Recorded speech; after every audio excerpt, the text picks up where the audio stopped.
Allan Aguirre with your Incorruptible 2-minute warning, and today we are reading out of Proverbs chapter 2.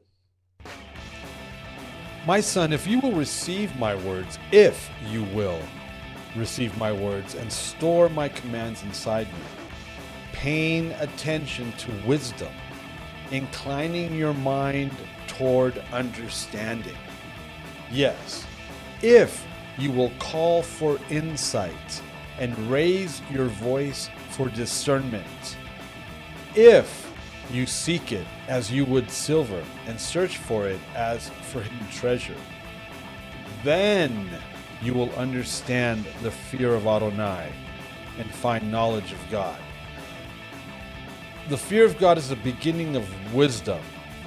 The only way you're going to, according to Proverbs, the only way you're going to get to the point where you fear God and start this path of wisdom is if you receive the words and store the commands inside you. You're not going to do that. Well, a lot of you won't do that because you don't believe you have to keep the commandments. So you're kind of screwed out from the gate.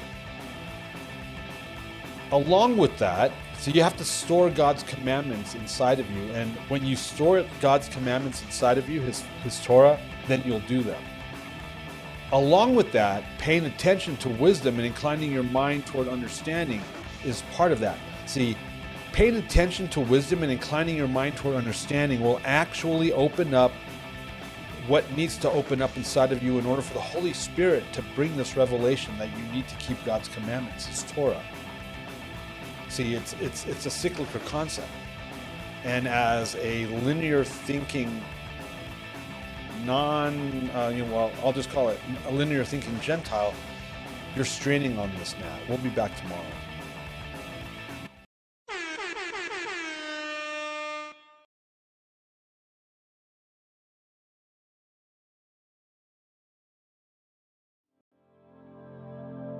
The views and opinions expressed during our broadcasts are solely those of the broadcast producers, hosts, and/or guests, etc., and are not necessarily the views or opinions of the Travelog Network, its sponsors, or affiliates.